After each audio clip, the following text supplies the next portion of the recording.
I'm Robert Kaufman. I'm the head grad advisor for the program in critical theory, and I also teach in the comparative literature department. And I'm Dan Blanton from English, the director, and I think we have people trickling in even as we speak. I'd probably go ahead and say something about just critical theory and what it is, both bureaucratically and substantively, and others can join in. Have I missed anyone? So, I think you've got all of us so far. Patty, would you like to introduce yourself also? yes, most Sure. It's great to see all of you. Thanks for your patience. My name is Patty Dunlap, and I help to support the program in critical theory. We're really delighted to have you here this afternoon. As you all probably know a little bit, the program in critical theory is related to departments not only in arts and humanities and the social sciences, but actually across the swath and span of the entire university, professional schools and disciplines in all directions. What it technically is unlike English or comparative literature or economics or anthropology, is not a department in the usual way. We are not centrally a freestanding doctoral program. What we are instead is what the graduate division calls a graduate group, which is a cluster of faculty from across other freestanding programs. And in this case, we include colleagues from 20, 30 some odd departments, sort of centered probably at the boundary between the social sciences and arts and humanities, but really ranging quite a bit more broadly: social welfare and public health and the law school and the energy resources group, in addition to all of the units that one would expect. And this sort of experiment of the graduate group is the anchor then to what is known in one of those Berkeley bits of Berkeley terminology with which everyone will soon become familiar, we hope. A designated emphasis, that is to say that members of the program in critical theory, graduate students doctoral students who want to join it, do their work, their research, dissertations, coursework, etc., within their home disciplines, whatever those may be, but also inflect that or qualify it, or we hope expand and enhance it with a designated emphasis in critical theory, which is to say a sort of marker ultimately on one's degree. One does a PhD in anthropology or in history or in philosophy with a designated emphasis in critical theory. Now, what that means practically is a couple of things. Using those faculty and that sort of graduate student body from across the range, we maintain our own curriculum, which really moves in two, how shall we say, dialectically related directions, perhaps. When we launched the program about 10 or 12 years ago, the idea was to sort of give a name and a shape to a space that had developed already, where people were working at the edges of and across their home disciplines in a way that was not only philosophically inflected, but more precisely inflected by a kind of tradition emerging in the centuries since the Enlightenment, from critical philosophy and critical thought, as formulated often around the Frankfurt School's work in the early 20th century, to do a different kind of scholarly work, one which wasn't necessarily merely rooted in traditional disciplinary norms, but maintain those disciplinary norms and put them in a kind of self-conscious tension with other intellectual currents and the resources of other disciplines and other modes of thought with which they could enter.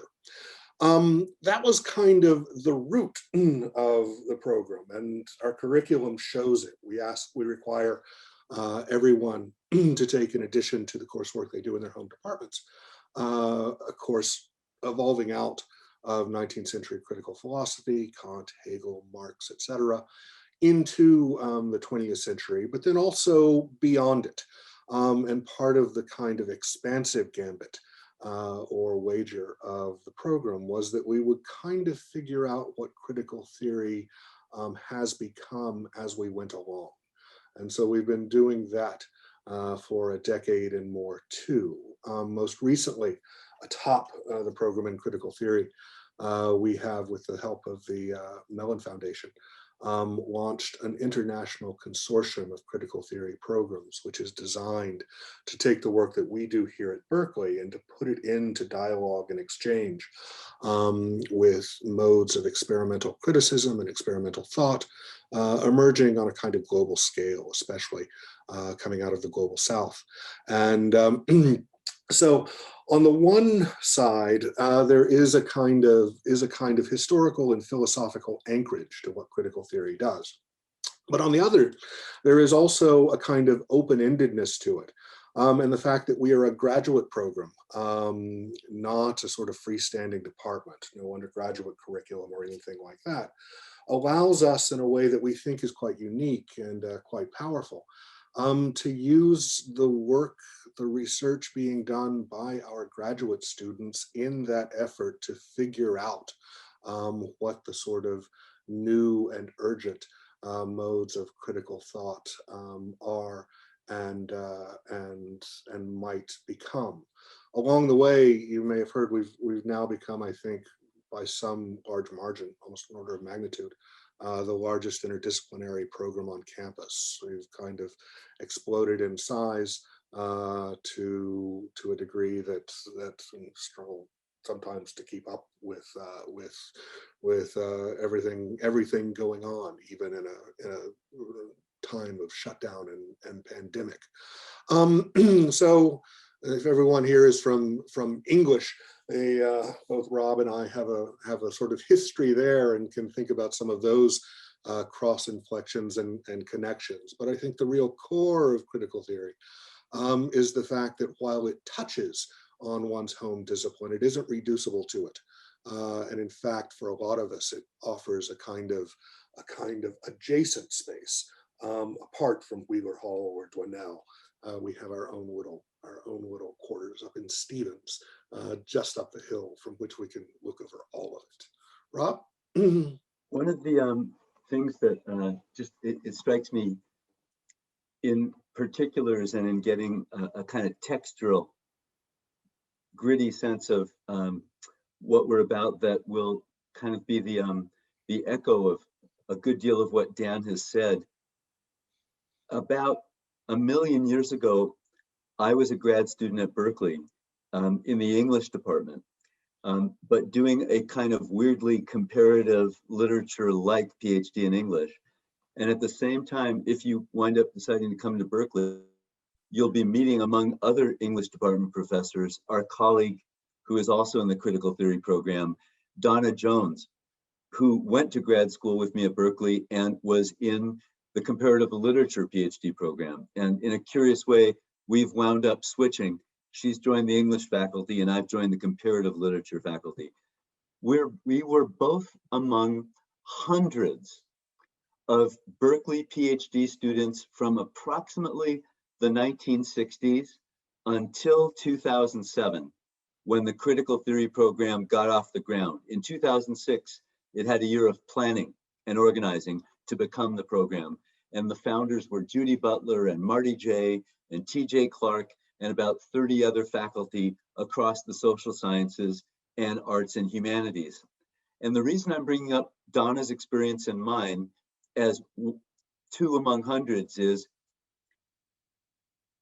what each of us did was know that we wanted to do a literature PhD and that our interests in both cases were filled with philosophy, sociology, a lot of political and economic theory, and a really quick schematic, inadequate, but you'll get what I mean, way to put it is each of us in varying ways wanted to think about, in my case, romanticism and modernism in Donna's 19th and 20th century literature of various kinds, particularly Afro-Caribbean, in relation to traditions of Marxism, Black thought, critical philosophy and sociology. So figures that would range from Du Bois to C.L.R. James to Marx and the Frankfurt School and others. What that meant was, while still taking courses, we took a few courses outside our discipline, but especially after our exams, what we wound up doing is auditing like crazy, really intense, what you might think of as core courses in philosophy and sociology and history that we'd had some of, but always we'd entered into at a kind of graduate level and never got what you might think of as the intense introductory advanced level of reading intensely, let's say, Kant's Critique of Pure Reason, reading intensely Du Bois's The Philadelphia Negro and the beginnings really out of that of serious American sociology, and then thinking of what that might have to do with African-American poets reading Marx, reading Shelley, that sort of thing. So we did that for about a year and a half while beginning to write a dissertation. The reason I'm belaboring you with all this is after about 20 years of seeing a recent crop of graduate students doing that, I had been long gone and was teaching at Stanford by then as an assistant professor. And a number of Berkeley faculty said, why are we making our grad students invent what essentially is an interdisciplinary graduate program that is related to, but not exactly their own PhD program? Why don't we institutionalize it, make it easier for them and more interesting for us as faculty, and also in that way have a public sphere face to what we do, meaning also do events that bring in outside speakers, academics, but activists also, or public intellectuals. That's how the program started. With amazing rapidity, it became, Dan was being a little modest, I won't be. As far as we can tell, we're actually the world's largest interdisciplinary graduate program in critical theory. And we now have about 100 graduate students from across the social sciences, arts and humanities, law school, and public policy and public health schools. And we've got approximately 60 faculty, quite enormous. The other thing, to just echo a little bit more of what Dan said, is what this does that is somewhat in addition and by no means better than, it's just different than, I'm just using my own experience. So let's say you're particularly interested in the Frankfurt School or psychoanalysis or both. There's no reason not to do all that work within the English department or French or German department if you're writing literary criticism or literary and cultural criticism that uses those figures as something like critics. There's also a kind of work, including in one's dissertation, where one starts to wonder, at what point is this poetry, this series of plays, at what point is something like the combined works of Luis Valdez becoming more than only literary and cultural work? Where is it hitting the ground, so to speak, of making historical, sociological, and political change? And in an interdisciplinary program like ours, one of the great benefits is that when you decide you're really interested in the possibilities of making such a claim, you have colleagues, fellow grad students, and also professors in sociology, in history, in Latin American studies saying, that's a really interesting claim. You don't yet realize you're making a literary claim with interesting, intriguing, metaphorical gestures towards the historical, the sociological. You're not yet doing what a sociologist, a historian, a philosopher, a scientist would need to even begin to consider the claim, to have enough evidence in it to actually say, here's how actual society was affected in LA, in Arizona, in France, wherever it might be. And the great thing about the critical theory program, or one of the great things, is without needing agreement, there's a sort of shared set of concepts that are developed, worked through, criticized from Kant through Hegel, through Marx and Engels, through 19th century later developments, through various stages of the beginnings and development of second and third wave feminism. But the concepts are in dialogue or sometimes debate.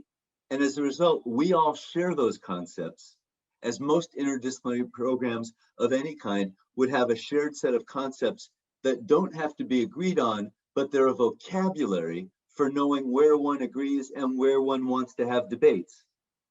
And because we have that set of concepts and we're always adding to them, the sociologist then says, you think you're making a claim about the critical value in France of these translations of Russian poetry that César Vallejo had translated into Spanish while he was in France, and that it allegedly affected the development of the Peruvian French and Spanish communist parties in the 1930s, which then affected the Spanish Civil War, anti-fascist movements. I'm sort of making this up, but not really, blah, blah, blah. And you've actually got people— I'm making this up. I've read his piece on this. You've actually got people in those other disciplines who are going to be really interested, and in a comradely way, so to speak, they're also going to be in solidarity saying, it's still metaphorical. Here's what you need to do. You don't have to become a professional historian. You can still be in literature. You can still be in philosophy. But if you want the claim to begin to be thought of as interdisciplinary, here's what you need at least a part of from my discipline of philosophy or of history or of sociology. And I don't think we even quite realized when the program began in 2006. We really just wanted work to be generated. We didn't quite realize how truly rich that feedback and generous but rigorous critique among one another would be for all of our work at every level, from graduate student through faculty. And it's been one of the real joys of the program. The final thing I'll just say before maybe we begin to ask Hannah to introduce herself and to take any questions or comments you might have is a truly mercenary capitalist sounding like value of our program. And that is in a not perfect and sometimes tough job market, students getting their PhD in their department's program, plus having affixed to the PhD diploma the certification of expertise in critical theory, are having a pretty damn great job placement record. And the reason isn't hard to see. Programs think I'm getting at least 2 for 1 when I hire PhD student X, because they not only are teaching English or philosophy or German or French or ethnic studies, they're also certified to teach the history of critical theory. And boy, is that great at both the undergraduate and graduate level for our program. We really want to think about hiring student X. It happens a lot, and we're glad that it does. With that, we just want to welcome Hannah and Steffi to the Zoom room and ask them to just introduce themselves. And then from all of you, we're happy to take questions of any kind. I realize there's one other thing I still want to add to what Dan was saying. Dan mentioned we have 5 required courses for being certified in the critical theory program. There are a course in 19th century, late 18th and 19th century foundations of modern critique. That usually means some combination that's not fixed in stone of Kant, Hegel, and Marx, or Marx and Engels, and often as well Nietzsche, some other figures from the 19th century. Then there's an early to mid 20th century course, which frequently is the Frankfurt School or the Frankfurt School and other figures. It doesn't have to be. For, I would say, probably the majority of our students, it's something like that. There's a third required core course out of the 3 core courses, and that's later 20th and 21st century critical theory of various kinds. For quite a number of students, it means more Marxian and post-Marxian critical thought. It often means feminism, critical race theory, global South, variants of structuralism and post-structuralism, psychoanalysis, etc.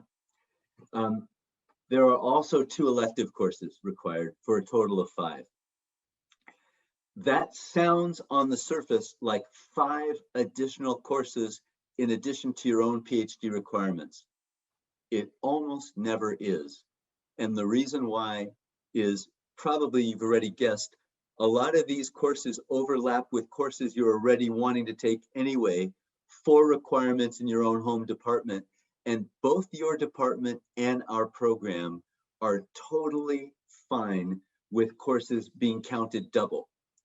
Satisfying the same course, a critical theory program requirement and your own home in-house PhD program. The university really wouldn't work if such things weren't allowed and in fact encouraged. Secondly, it's almost always the case, we found, that most students who want to be in the critical theory program's designated emphasis, they'd want to be taking these courses anyway. So it's almost never the case that one of these 5 courses is taken just because I'm in the critical theory program. It's almost always, the reason I'm in the critical theory program is I actually feel like I need these courses to do what I want to do as a doctoral student and later at preparing myself to be a professor. And so that's why what can easily look at the start like an extra set of requirements, in fact, almost never feels that way. And that was also why I wanted to start with that anecdote of Donna Jones and my own experience among hundreds of others before there was a critical theory program at Berkeley and we were PhD students here. We actually wound up spending loads of time figuring out how to get these courses across different departments, or at least audit them when there wasn't a critical theory program. And in fact, all the critical theory program does in one sense is make this immediately, structurally, and in a sense, generatively available to our students. And with that, I'll just sort of ask Hannah and Steffi to introduce themselves, and then everybody to ask the 3 of us any questions you might have. Hannah, questions or comments or thoughts or things you're wondering about that we might be able to be of help with? And it can be from the administrative or bureaucratic to the substantive to rumors you've heard about the huge fights between the left-wing Kantians and the left-wing Hegelians at Berkeley, and the Lacanians versus the feminist anti-Lacanians versus the feminist pro-Lacanians versus the structuralist Lacanians versus the fronteristas versus the sin frontera people. We've got everything, which also makes us have to be aware of everything, which we like. So please feel free to ask questions of any kind. We're available. This is a very specific question. Thank you for your presentations and the context. Professor Blanton, I know there's a course listed in the English department that you're teaching next fall on Kant, Hegel, and Marx. Is that also a critical theory course? In fact, that is Critical Theory 200. And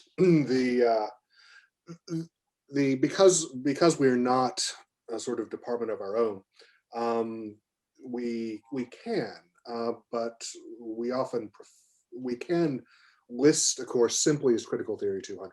And the last time I taught it a couple of years ago, I think we did that.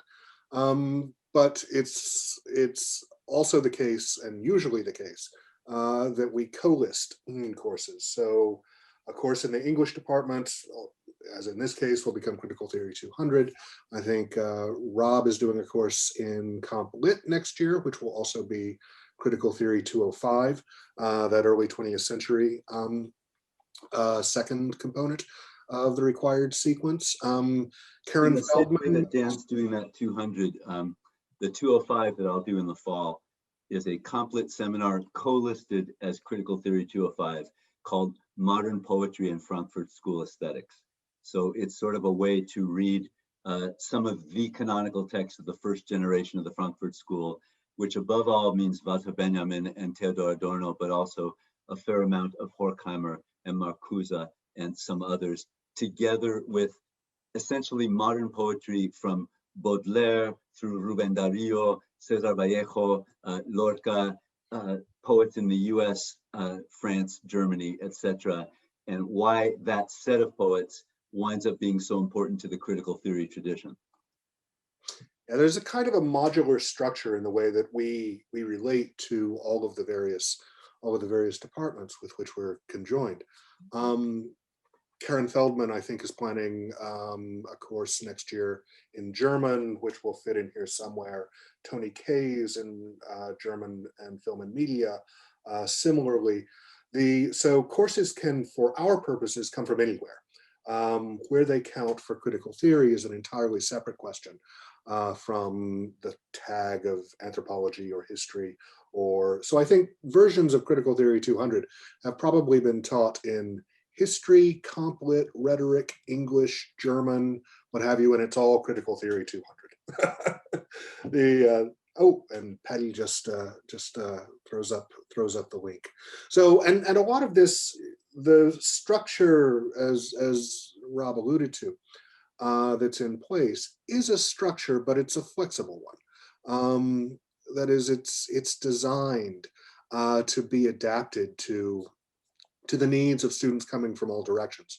So the last time I taught a version of Critical Theory 200, I think we had 20 or 25 members of the seminar, all reading, the first critique and the third critique and the phenomenology and bits of the Grundrisse and Capital and what have you.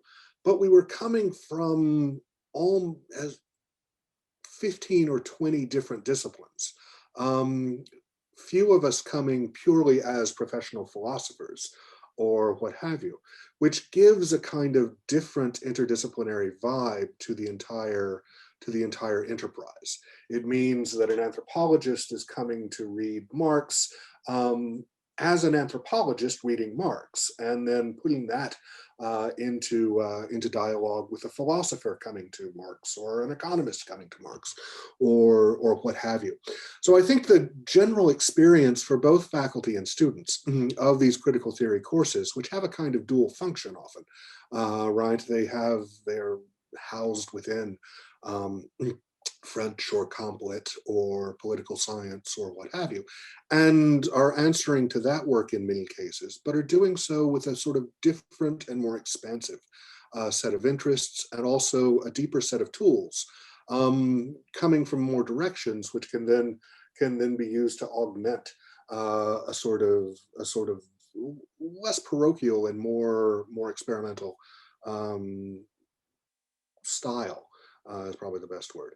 To the entire course. I mean, for a lot of us, and this is entirely selfish and mercenary on my part, but for a lot of us, it's exactly that that makes critical theory both unique and indispensable.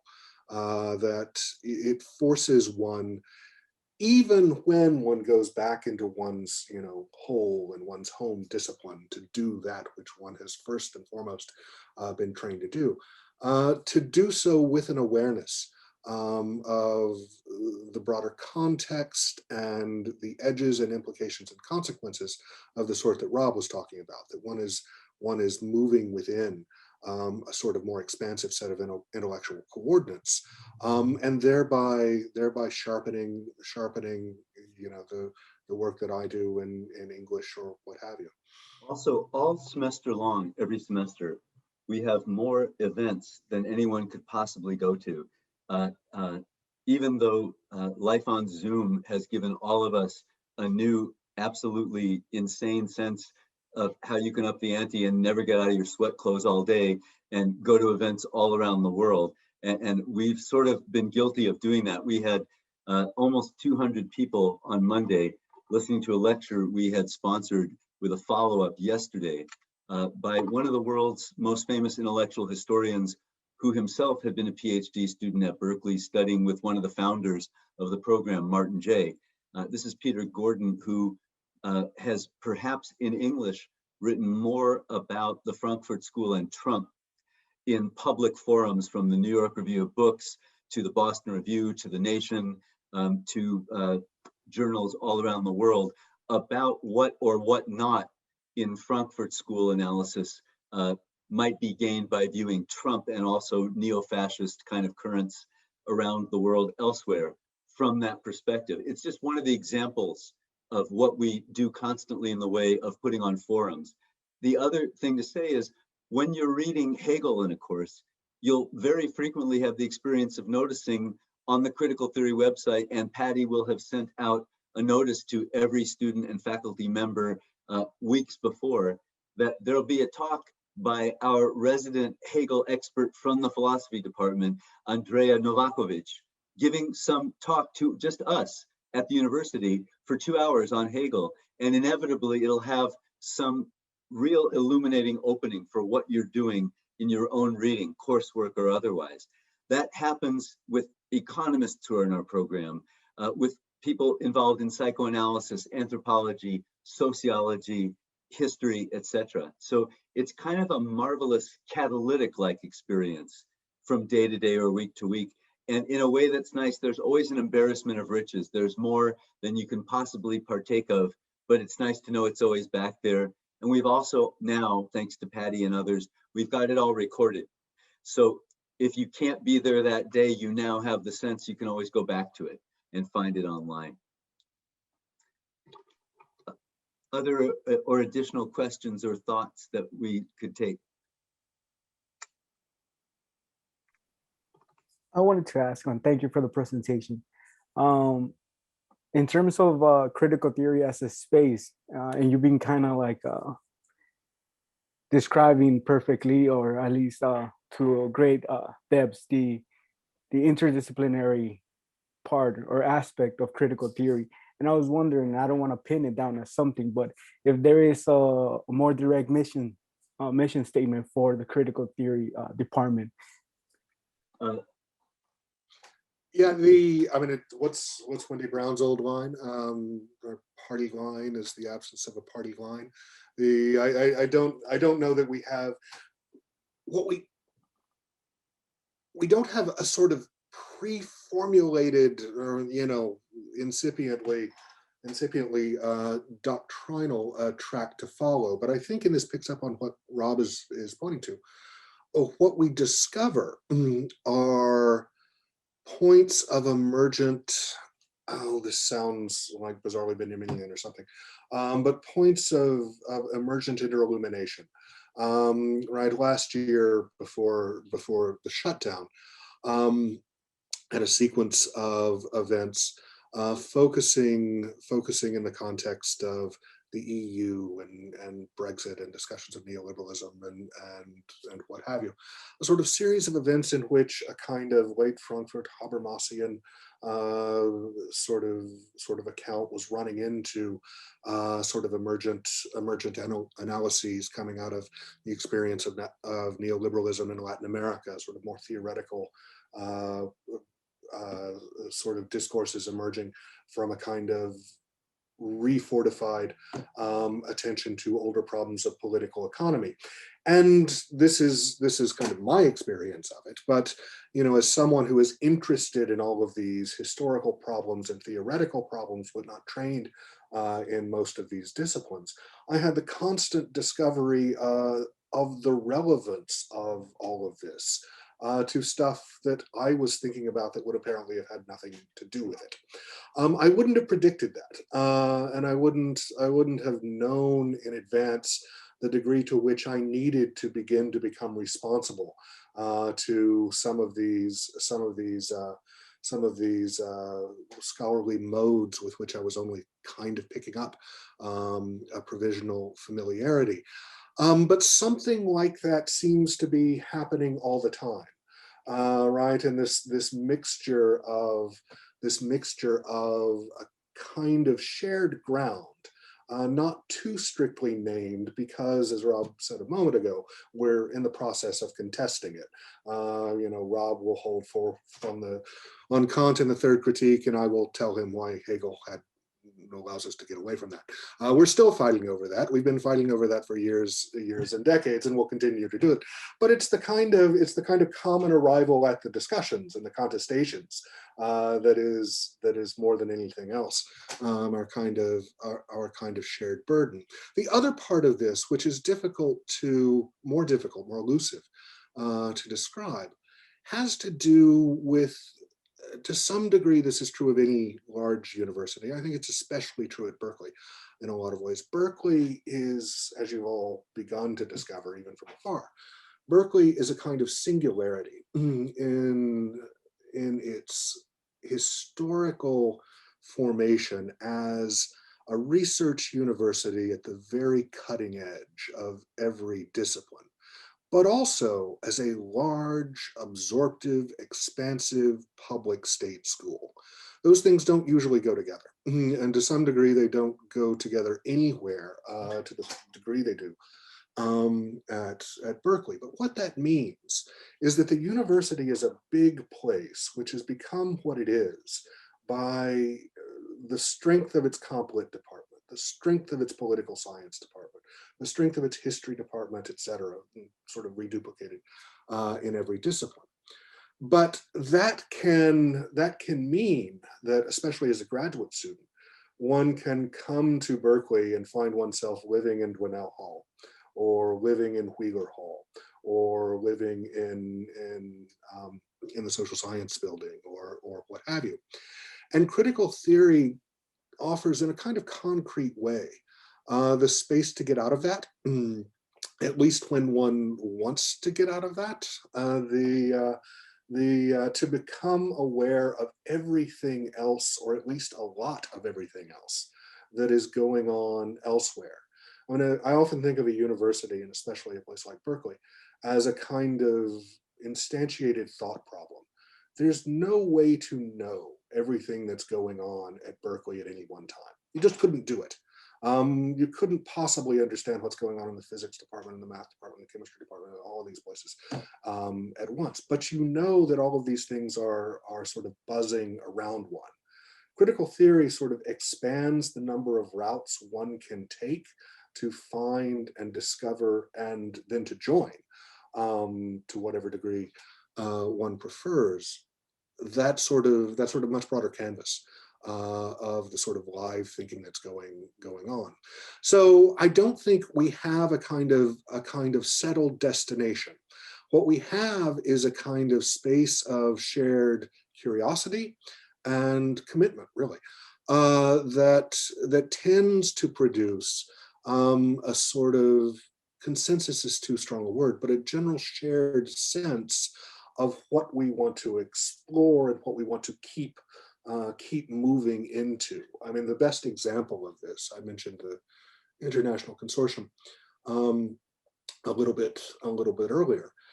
That was an idea which Judith Butler, more than anyone else, but a number of other people as well, had some years ago, that was really born out of the need to see what was there and to see what was possible. And so now we've arrived at a point where, between the International Consortium and the Critical Theory program, a new monograph series is pouring new translations of theoretical work into English, in which the journal Critical Times is doing this remarkable synthetic work of thinking going on across a kind of global span, not with a sort of shared theoretical position, but instead with something like a shared theoretical predisposition to discover and create, where necessary, these new platforms and spaces. So in that sense, I think the program has provided a kind of model. Part of the genius of its design is in the fact that we don't want to depart entirely from the anchorage of what Horkheimer way back when would have called traditional theory, but we don't want to be limited by it either. We want to take the resources of those established channels of research and thought in English, in comp lit, in history, what have you, but also not be entirely pulled back into them and not be constrained by them. So I think what one finds in critical theory more than anything else is probably a broader snapshot of where everyone is going sort of unbeknownst to themselves. I think we often find that, oh, I've been thinking about this for a while, but there's someone over here in art history who's been thinking about that as well. This becomes a way to discover that, and the thinking is enhanced on both sides. And as a part of the sort of graduate experience, but also, frankly and selfishly, the faculty experience. It's a kind of intellectual lifesaver for me, at least. I don't know about everyone else. Rob can speak for himself. Dan started by quickly quoting in response to Alejandro's question. One of our founding members, just recently retired, the political scientist Wendy Brown's really great characterization of our program. Our program's party line is that we refuse to have a party line. And there are other great graduate interdisciplinary programs at other universities around the world. Many of them really do have a party line, and they still produce great work and great students. But our sense, and some of our faculty got their PhDs at those places, is that always creates an in-group and a less in group that find out that they don't share all the views of Marx, of the Frankfurt School, of whoever, of current decolonial theory. And then suddenly they can feel like, I'm not at the metaphorical or literal dinner party anymore. And from the start, we absolutely didn't want that experience. Maybe the last quick thing to say, so that if there are more questions, we can take them. The last 2 days, we had this very large, first over 100, and then the second day, about 50 for the seminar, talk on what in essence was a talk about the idea and search for normativity in Adorno and Marx. And inevitably, one of the great debates that got generated over the last 2 days is, who means what by normativity? And the answer that emerged that was really interesting, and I think relates to what Alejandro was just asking, was in both the thinkers that were being talked about, there's a very complex, dense answer that's actually quite interesting too, about what it would mean for social normativity to be that the norm is critique of everything we've had so far, with the idea of making it more responsive to real needs, and that the idea of critique becomes a norm. But a less philosophical sounding answer is just, even though it's still philosophical, normativity is the sense among different people of what ought to be as opposed to the way things are. And what would be the basis for making that ought to be the new, not never ending version of society, but a transformed version, at least vis-a-vis what we've got 10 minutes ago. And that kind of notion is really underlying where our program as a whole is.